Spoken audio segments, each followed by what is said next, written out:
안녕하세요. 채널 지너시스박 시청자 여러분. 오늘 7월 28일 일요일입니다. 비가 좀 많이 오네요.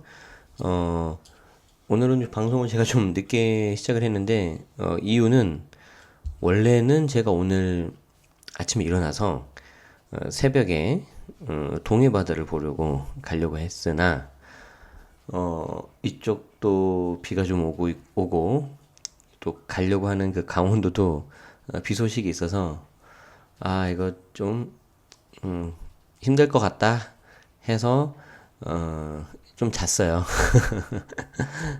그랬더니 일어나 보니까 좀 늦었네요. 네. 혹시라도 기다리고 계셨던 분들한테는 죄송하다는 말씀 드리겠습니다.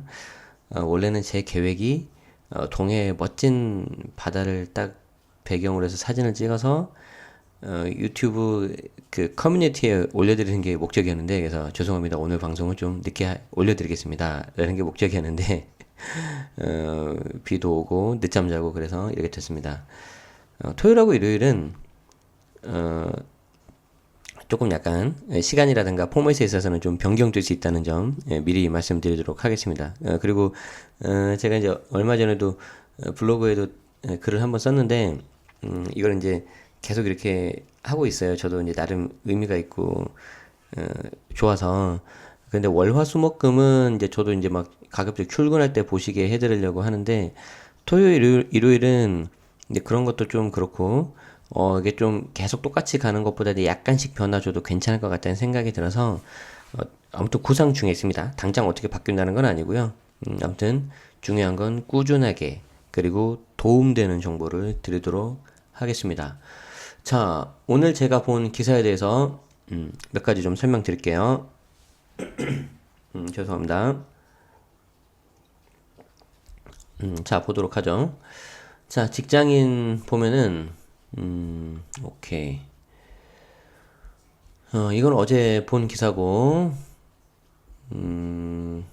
직장 갑질. 야, 이거 그 소위 말하는 괴롭힘 방지법 그건데, 자세하게는 제가 한번 나중에 한번 보긴 할 건데, 과연 실효성이라든지 그런 거 있어서 어떻게 될지 좀 한번 봐야 될 것 같고요.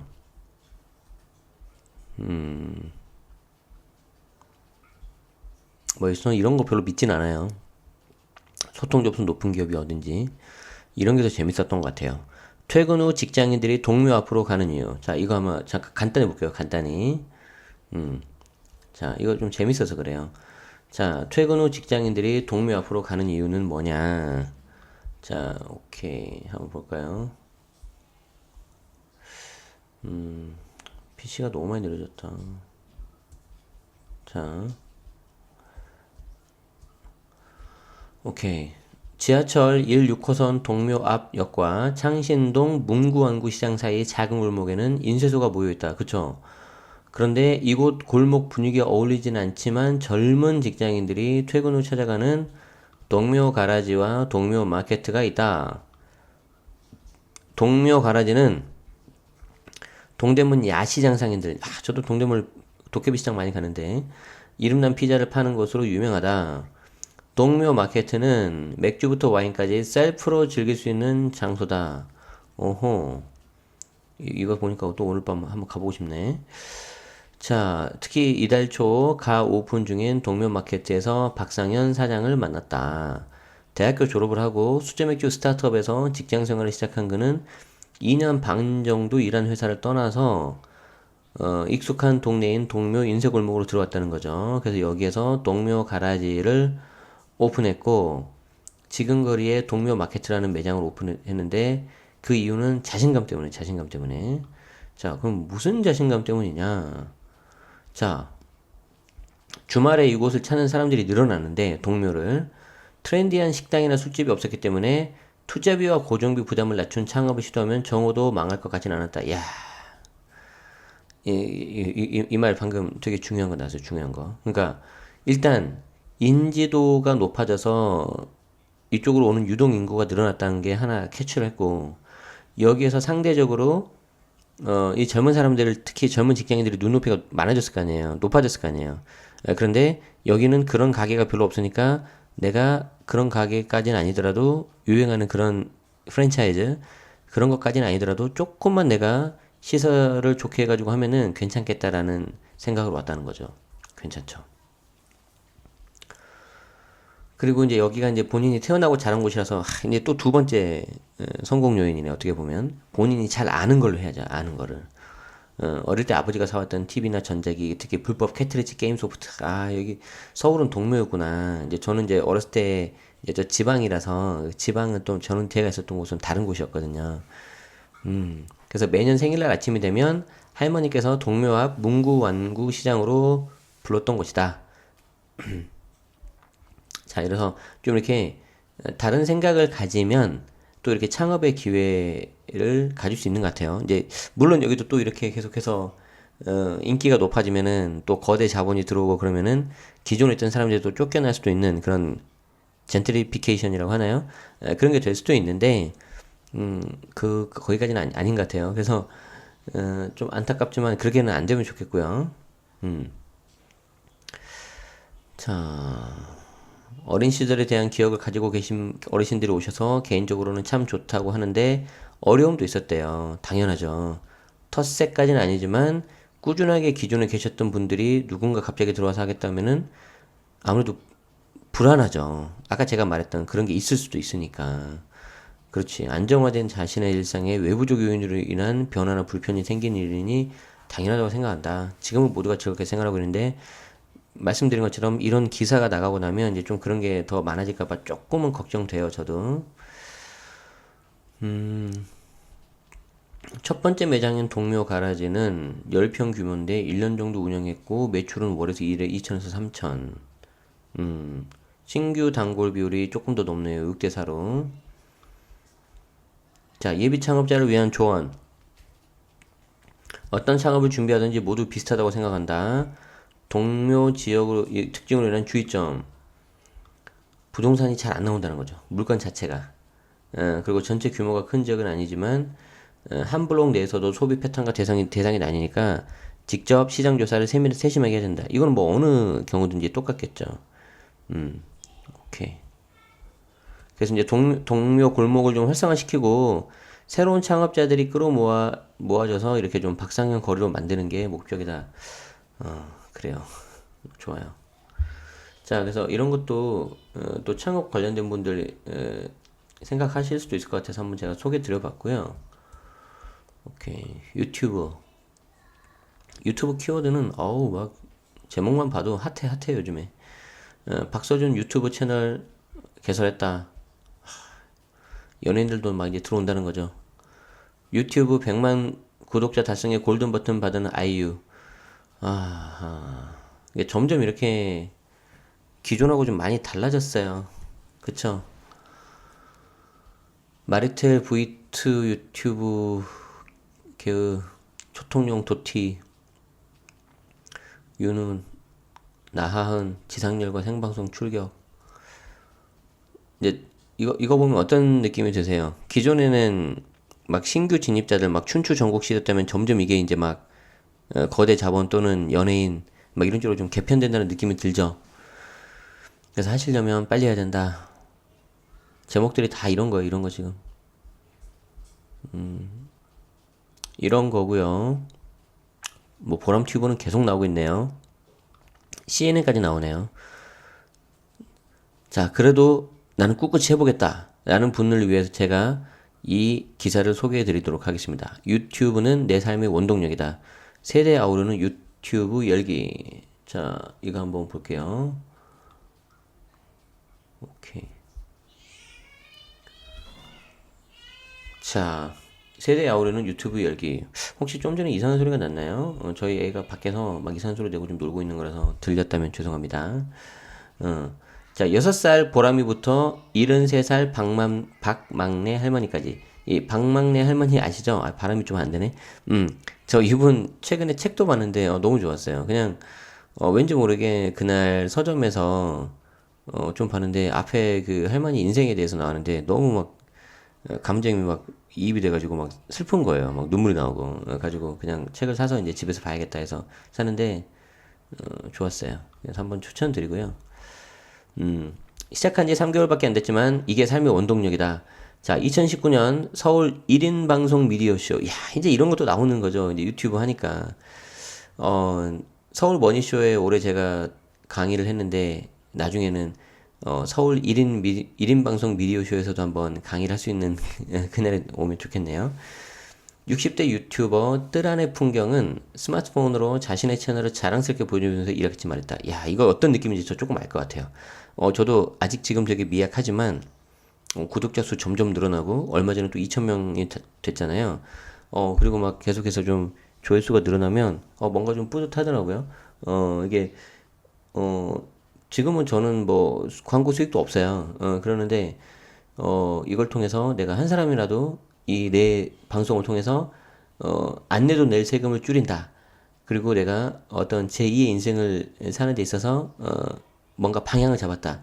그런 말을 들으면은 정말 보람을 느낄 것 같아요. 아마 그런 느낌이실 것 같아요, 이분도. 그래서 어떤 게 준비가 필요한지 알아보기 위해서 이 미디어쇼를 방문했대요. 1인 방송을 체험해 볼 수 있는 스튜디오가 있고, 컨텐츠 장르에 따라서 ASMR, 푸드, 뷰티, 게임. 이제 저 같은 경우는 뭐 정보, 뭐 이렇게 학업, 뭐 이런 쪽인데, 사실 구독자 수는 이게 적을 수밖에 없는 그런 컨텐츠이긴 해요. 장르가. 그래서 처음부터 이 본인이 하려는 컨텐츠를 잘 생각하셔야 된다. 체험객 중에는 이내 곧 방송을 잘하는 사람도 있었다. 체험을 해보니까 카메라와 조명 앞에 있어서 그렇지만 잘하는 사람도 있었다. 여기서 이제 끼를 발견하고 나가 쓸 수 있는데 제가 생각해보니까 뭐 물론 저보다 훨씬 잘 하시는 분 많이 계시고 저야말로 정말 초짜긴 하지만 어 꾸준히 할 수 있는 컨텐츠가 있어요. 꾸준히. 그러니까 꾸준히라는 게 뭐냐면 그냥 기계적으로 해야 돼. 기계적으로. 어. 그래서 저도 거의 지금은 아침에 일어나자마자 기계적으로 하거든요. 운동 갔다 와서 그냥 구글 알림이 보고 쓱 한번 봐서 기사 선정한 다음에 그냥 쭉 읽어주면서 설명을 해요. 그러고 나서 그게 끝나고 나면 곧바로 간단하지만 편집 들어가고 소리 좀 약간 더 키우고 여러분들 잘 들으시라고 그러고 나서 이제 유튜브 업로드하면 거기에 있는 관련된 내용하고 제목 작성하고 태그 달고 그냥 쭈루루루 쭉 가거든요. 그게 한 1시간 반에서 2시간 정도가 걸려요. 물론 이제 계속 제가 PC를 봐야 되는 건 아니고 뭐 걸어놓고 저는 이제 딴 거 할 수도 있고 막 하는데 그게 그냥 기계적으로 쭉 가야죠. 쭉쭉쭉쭉 생각을 하면 안 돼. 생각을 하면 안 돼. 그러면은 밤에 잘 때마다 괴로워요. 내일은 뭐 하지? 이렇게. 그래서 지금 하는 데일리 뉴스는 그냥 저는 기계적으로 쭉 하는 거고요. 이제 중간중간에 제가 하나씩 하나씩 좀 뭘 넣어서 하려고 해요. 그래서 지금 어, 장비를 이제 하나씩 하나씩 좀 준비하고 있는데 절대 비싼 걸 할 필요는 없다. 어, 오케이. 스마트폰으로 해도 충분하고요. 대신 제가 해보니까 진짜 중요한 게 뭐냐면 조명. 특히 실내에서 하실 때는 조명이 정말 중요하고요. 그 다음에 중요한 게 뭐냐면 마이크. 의외로 많은 분들이 이 마이크 중요성에 대해서 놓치시는 경우가 많은데 이게 특히 저같이 이렇게 뭔가 정보를 전달하고 이런 채널은 어, 음성 소리가 굉장히 깨끗해야 돼요. 말도 좀 약간 발음을 또 정확하게 해야 되고 그래서 제가 조금 오늘 약간 목이 잠기는데 그게 계속 약간 신경 쓰이긴 해요. 그래서 그 부분 좀 양해해 주시고요. 그래서 마이크는 되게 싼 것도 있고 비싼 게 있는데 비싸다고 좋은 건 아니고요. 뭐 아무튼 그냥 꽂아서 바로 영상이랑 같이 딸 수 있는 마이크가 있고 조금 더 전문적으로 하고 싶으시면은 영상과 음성을 별도로 해가지고 그 두 개를 싱크를 맞춰야 된다. 나중에 한번 알려드리겠다. 오케이. 그래서 장애인 관련 컨텐츠를 만들고 계시는 그 한박TV라는 유튜버가 있는데 자신의 전동 휠체어에 촬영 장비 설치만 하는데 2년이 걸렸다고 해요. 아, 그래서 대중교통 환승 시스템이 장애인에게 얼마나 불편한지 그 컨텐츠를 만들었는데 이게 이제 언론 보도를 통해서 장애인의 고충 알려져서 이제 좋다. 이때 내가 유튜버를 잘했다라고 보람을 느꼈다. 정말 감동적이죠. 그래서 제가 지금 영상 수업을 지금 듣고 있는데 2달 과정인데 저희 그 같이 수업을 듣는 동기 수험생 중에 KBS PD 방송국에서 일하셨던 분이 계시는데 그분이 이제 정년퇴직을 곧 하신대요. 이게 연세가 적진 않으시겠죠. 그런데 이 영상 수업을 듣는 목적이 본인이 알고 있는 어떤 미디어에 대한 정보나 그거를 청소년 대상으로 교육을 하고 싶으시대요. 그래서 유튜브를 하고 있다. 와, 너무 멋있었어요. 그쵸? 그래서 이런 걸로 좀 하시면 좋을 것 같아요. 저는 정말. 어, 그래서 그런 식으로 하면 보람도 느끼실 수도 있고, 뭐죠? 굉장히 좀 뿌듯할 것 같아요. 그런 면에서는 유튜브가 정말 좋은 플랫폼이다. 그런데 이게 너무 약간 일부 이렇게 좀 상업적으로 가면 좀 아쉽다라는 좀 생각이 드는데, 그런 거에 굴하지 마시고, 어떻게 하면 좋을 것 같아요. 그렇게 하면. 방송 장비 판매업자들도, 와, 여기 한번 가볼 걸 그랬다. 한번 보면 재밌는 거 많았을 텐데. 처음부터 고사양 PC를 고집하기보다는 입문자에게 맞는 PC를 준비하는 게 효율적이고 자신의 컨텐츠를 정확히 인지하고 카메라를 준비해야 된다. 그래서 저도 아직은 장비를 많이 안 사고요. 이 스마트폰 카메라로도 충분하다고 하니 제가 몇 번 찍어 보니까 괜찮아요. 그래서 이제 대신 저는 이제 음성만 따는 게 좀 걸려서 그것만 좀 고민 중에 있습니다. 네. 그래서 오늘은 좀 일요일이니까 좀 부동산 세금 너무 많이 하면 좀 딱딱하잖아요. 그래서 좀 이런 걸로 좀 했어요. 죄송해요. 목이 계속 잠기네요. 오케이. 그리고 제가 직장인에서 하나 안 보여드린 기사가 있는데, 주 4일제, 주 4일 근무제 도입, 에듀윌 한대요. 그래서 임직원 워라밸 적극 장려한다. 그래서 에듀윌 아시죠? 이거, 그 공인중개사. 특히 막 많이 이렇게 되는 그런 회사. 그래서 주 4일 근무제. 와, 와우. 부럽다. 뭐 하긴 제가 지금 부러워할 때는 아니고 들으시는 분들이 부러워야 되는데 왜 제가 이거를 이제 왜 보여드리냐면 무슨 뭐 에듀윌을 홍보하려고 그런 게 아니라 이 주 4일 근무제는 앞으로 점점 도입이 될 거예요. 그래서 지금 대기업에서는 SK가 가장 먼저 도입을 했는데 SK가 완벽한 주 4일제는 아니고 격주마다 주 4일제 그렇게 제가 알고 있어요. 그리고 일부 부서, 헤드쿼터, 지주사 이런 쪽. 그래서 이제 이게 아직 완벽하진 않은데 에듀윌은 지난 6월 준비된 부서부터 시범 운영을 했고 보완점을 확인해서 2020년부터는 사내 전체에 대해서 확대 시치할 예정이다. 에듀윌도 2020년 전체네. 주 4일 근무제 도입은 지난 2월 꿈의 직장 프로젝트 일환으로 결정됐다. 그렇지. 동종업계뿐만 아니라 중견 규모 이상의 기업 중에서도 찾아보기 어려운 모습이다.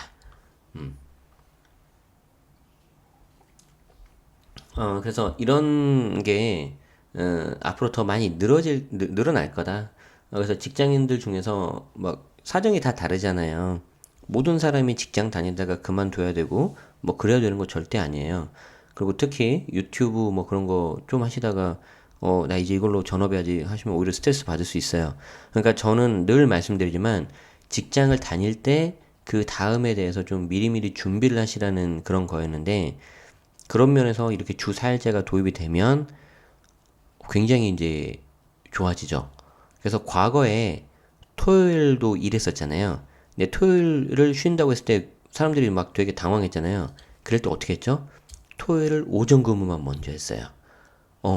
그러니까 지금 주 4일도 바로 도입하기 힘들면은 금요일은 오전 근무 아니면은 조기 퇴근, 뭐 오후 3시라든지 그런 식으로 하는 회사가 이미 있거든요. 그런 회사가 점점 늘어날 거다. 자, 그러면은 그러다가 나중에는 금요일에 이제 지금 토요일처럼 출근 안 하는 그런 시대가 오겠죠.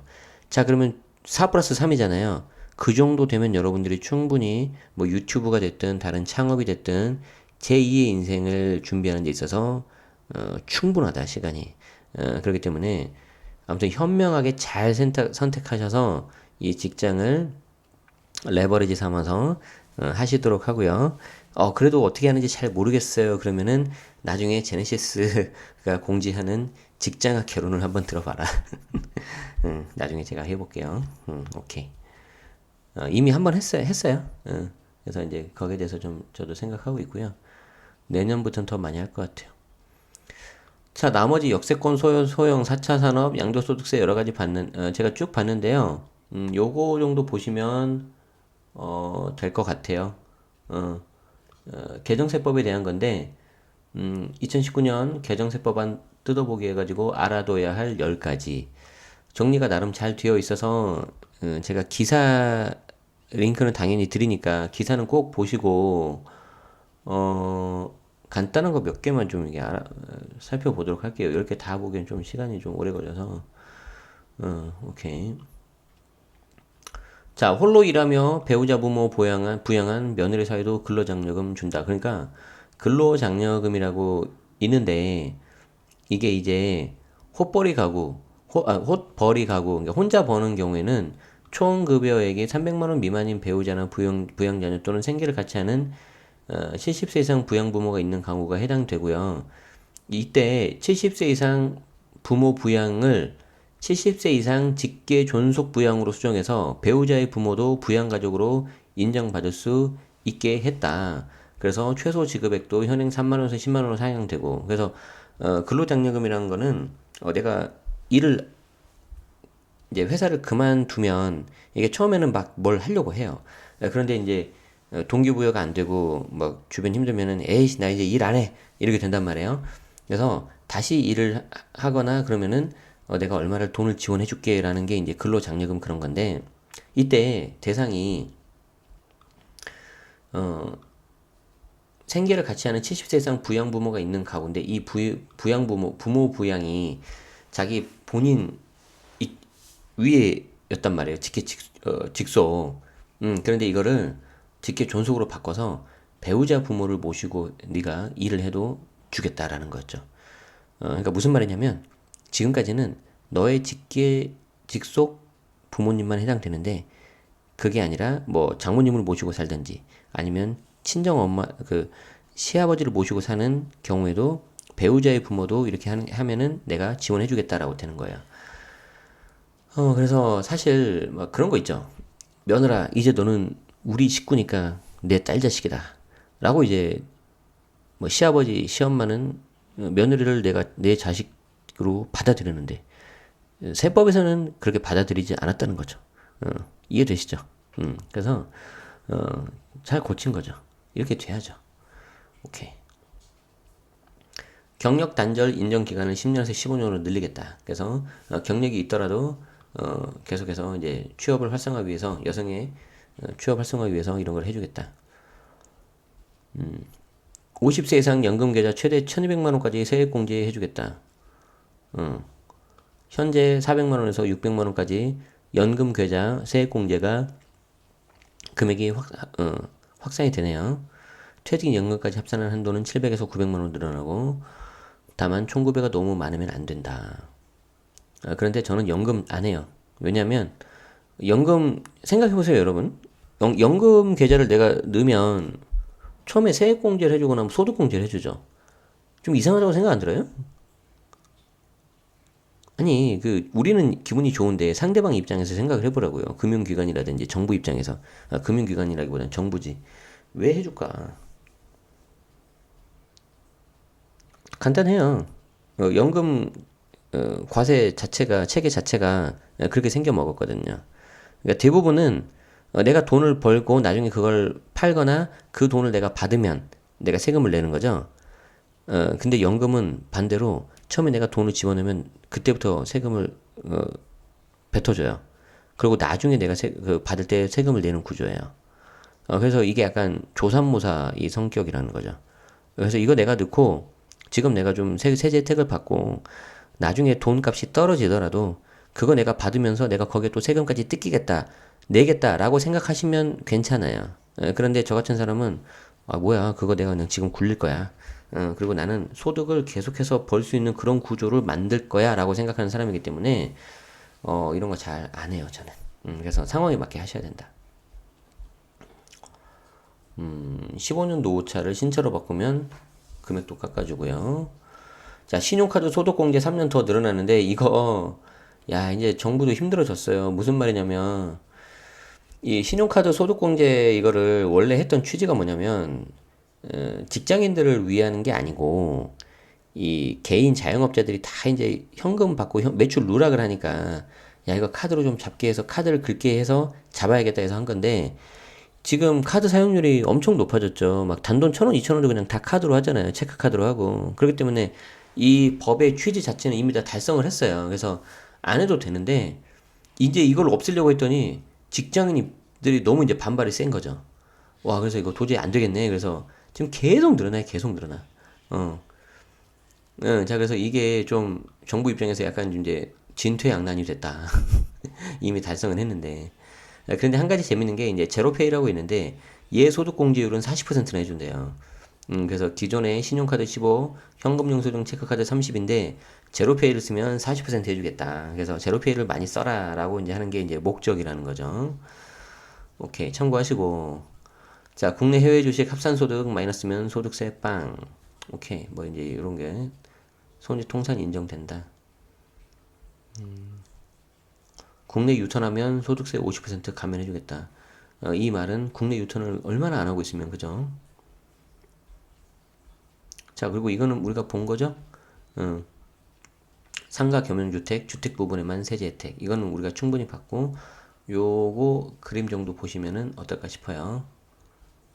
오케이. 나머지는 봤어요. 소형주택 임대사업자 공동명의 주택도 세액 감면 축소된다. 갑자기 컴퓨터가 멈춰가지고 깜짝 놀랐네. 오케이. 컴퓨터를 고사양으로 좀 바꾸든지 해야 되겠다. 이제 드디어. 됐어요. 요 정도만 보면 될 것 같아요. 아, 고소득자 근로소득 공제를 최대 2천만 원으로 줄여가지고 더 줄이고 있고 임원 퇴직소득 지급 배수도 3배에서 2배 축소하는데 이거 특히 그 법인 설립하신 분들 있죠. 이거 법인 설립하는데 이제 사실 법인 있는 그 금액을 어떻게 내 개인으로 가져올 거냐가 좀 한 가지 이슈잖아요. 이런 거가 있을 때 지급 횟수를 최대한 늘리는 게 중요한데 이거를 이제 3배에서 2배로 낮춘대요. 그래서 좀 더 가져오는 게 줄어들게 됐다. 자, 이거 하나 있고요. 제가 하나만 더 말씀드리고 오늘 시간 마무리하도록 하겠습니다. 자, 부동산 핀셋 과세 똘똘한 한 채 죄 논란. 이게 뭐냐면 약간 배경 백그라운드 말씀드릴 건데 자, 보세요. 지금 현재 개정세법 안 나와 있는 거는 몇 번 이렇게 설명을 드려서 다 아실 테고 그리고 그 재정개혁 특별위원회라고 있어요. 재정특위. 대통령 직속인데 고가 1주택에 대해서 과세를 권고했단 말이에요. 그랬는데 이거를 제외했는데 이게 내년도 총선을 의식한 거 아니냐라는 말이 나오고 있어요.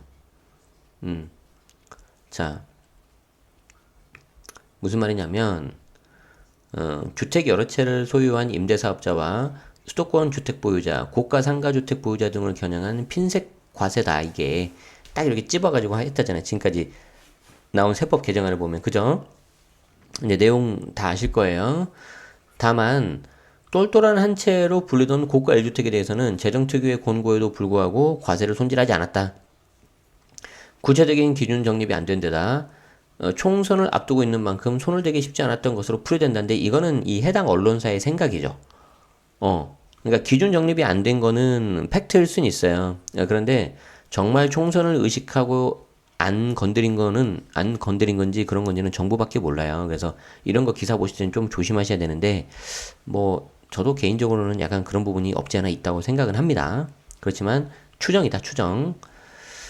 자, 그래서 이런 거를 좀 보시면서 뉴스를 좀 보시면서 좀 조심하셔야 된다는 거 하고 이 내용이 뭔지를 아셔야 되는 거. 그리고 세 번째, 내년 총선이 끝나고 나면 아, 이제 이게 들어올 수도 있겠구나라고 예측하시라는 거예요. 제 말씀 무슨 말씀인지 아시겠죠? 오케이. 그래서 그 부분이 어떤 거냐면은 요거 어디 보자. 그렇죠. 자, 시장에서는 부동산 침체기가 길어지자 고가주택 보유자들만을 대상으로 한 것이라는 평가가 나온다. 그래서 그렇지 않아도 거래 절벽이 이어지는 가운데 시장에 영향을 미치는 정책을 포함시키기는 힘들었을 거다. 비교적 영향을 미치지 못하는 상가주택, 그리고 임대사업자에게 맞는 정책을 펼친 것으로 보인다. 상가주택은 갖는 사람도 좀 적고 임대사업자도 숫자도 적고 임대사업자는 특히 가지고 있다 하더라도 중간에 팔 수 있어 없어요? 못 팔잖아요. 과태료 때문에. 그리고 정부는 일가구 1주택 비과세 및 장특공제 요건에는 손을 대지 않았다. 이거 막 그 전에 소문이 좀 많았거든요. 이거 건드린다고. 그런데 1주택자 현재 3년 이상 보유하면 연간 8%씩, 10년 이상 보유하면 최대 80% 양도세 감면받는데 이거 1주택자 다 되는 거 아니고요. 1주택자이면서 실거래가가 9억 넘는 고가주택인 경우만 되는 거예요. 그런데 여기는 안 건드렸다. 근데 이제 재정특위에서는 부수 토지 범위 조정과 함께 고가 1주택 보유자에 대해서 8% 장투금 이거 줄여야 되는 거 아니냐. 그리고 최대 10년이 아니라 일반 주택처럼 한 15년 정도 뭐 해야 되는 거 아니냐라고 권고한 바 있는데 이건 안 했다는 거죠. 그래서 기재부에서는 고가 1가구 1주택의 혜택을 줄이는 방안을 이번에 검토했으나 소유자에 미치는 영향이 크고 대체 수요를 제약한다는 비판이 있어서 좀 더 지켜보기로 했다. 그래서 이 언급을 두고 사실상 내년 총선을 의식한 거라고 이렇게 분석을 한 거예요. 그런데 이거는 뭐 그럴 수도 있고 아닐 수도 있고 그죠? 소유자에 미치는 영향이 크다는데 이 크다는 것도 좀 그래요, 그죠? 임대사업자도 영향이 큰데 왜 거기는 크다고 생각 안 했을까? 저도 막 이렇게 반문하고 싶은 거죠. 서울 기준으로 9억 원 초과 기준으로 한 고가 아파트 기준이 너무 낮아서 장특공제 혜택 축소 적용세가 너무 많다. 그쵸? 이 제가 늘 말씀드리지만 이 9억 원 초과 이게 이제 실거래가인데 고가주택인 경우에는 이게 실거래가 9억 초과인데 이게 벌써 몇 년이야? 10년도 더 된 것 같은데 제가 10년 전에 세무사 공부할 때도 그랬었고 그 전에도 그랬을 거 아니에요. 근데 지금 그동안 집값이 얼마나 많이 올랐는데 얘는 변경된 게 없다. 그래서 이 부분은 그냥 이렇게 넘어간 거 아니냐라는 말이 나오고 있습니다. 네. 자, 오늘 여기까지 좀 살펴봤는데요. 벌써 시간이 30분이 넘었네요. 제가 일요일은 조금 부동산 관련된 기사가 좀 없어서이기도 하거니와 좀 여러분들 아마 이제 좀 대부분 다 쉬시고 그러시기 때문에 쉬는 데까지 막 복잡하고 어려운 세금 얘기하면 좀 재미없으실 것 같아서 다른 이야기를 좀 많이 말씀드렸어요.